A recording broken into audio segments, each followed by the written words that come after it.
In the commemoration and honor of the lives who are victims of Islamophobia, 15 years old Abdul Samad Sheikh Hussein of Kansas City, Missouri, died on Saturday, December 6, 2014, when a man deliberately drove his vehicle into him as he was leaving a local mosque. Locals have said the man has been harassing the community with anti-Islamic taunts and violent threats. Also, Mustafa Matan, a 28-year-old Canadian Muslim man who was shot and killed inside his home on February 10, 2015.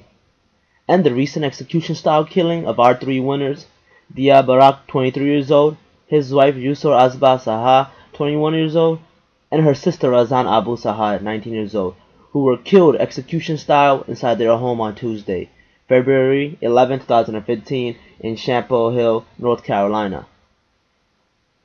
In the light of increasing anti-Muslim hate crime in the U.S. and abroad, organizers from Students for Justice in Palestine at John Jay held a vigil for victims of Islamophobia and hate-based violence.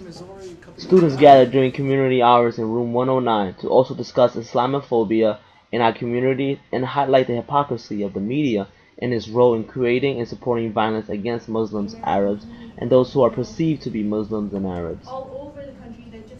Right? This man, Chris Kyle, if you look at the reality of his story, right, he wasn't this like all lovey-dovey. Of course, he suffered from PTSD. I'm not going to undermine that, but he also looked at Arabs and at Muslims and said it like it's like he said, when I'm at war, it's like I feel like I'm in a jungle and I'm hunting for animals. He called Arabs and Muslims animals. He called people. He saw them as animals, right? That he was hunting them down. You do find it inside to forgive them, because what we need to be doing is teach people to self-educate themselves and do their own research aside from what they were raised on. That's what we need to be doing. Went crazy. And I also specifically remember after maybe like a year or two after 9/11, there was a girl that came in late. She was like a transfer student and she was in Arab, and her last name was Hassan. And every single time that the teacher would pass roll call, she would like get up real fast, go up to the front and tell the teacher not to call her name out. And at that moment, I didn't understand what was going on in her mind. So when you're raised in a place where you don't understand religion, because we don't, when you're 9 years old, you don't understand why you're raised Roman Catholic, you don't understand why you're raised a certain way, you just know that that's what you're supposed to follow. You don't understand why someone would be scared of saying their name out, because that's what she was.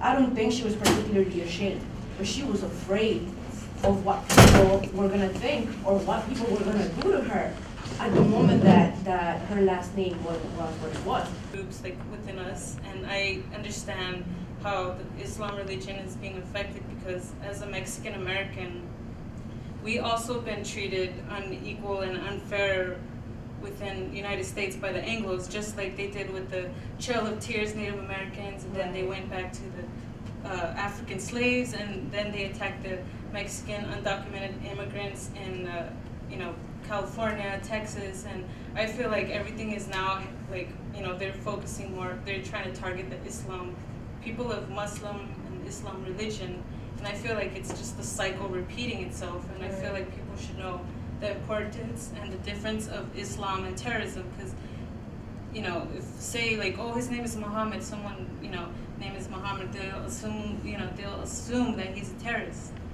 But I feel like that's very important. People should not see Islam and terrorism as one thing, because it's a totally different thing. People, the idea of unity is to love one another and appreciate one another. So I think it's time that we stop hating each other for who we are and just accept and love each other. How much hate is taught and really embedded in not only our society, but in our education system. So I want you all to really take these stories in and to spread them around. I want you to say, like, I had a friend who went through this, or I had another friend who had another friend who wore the hijab, who went through that, So really pay attention to one another.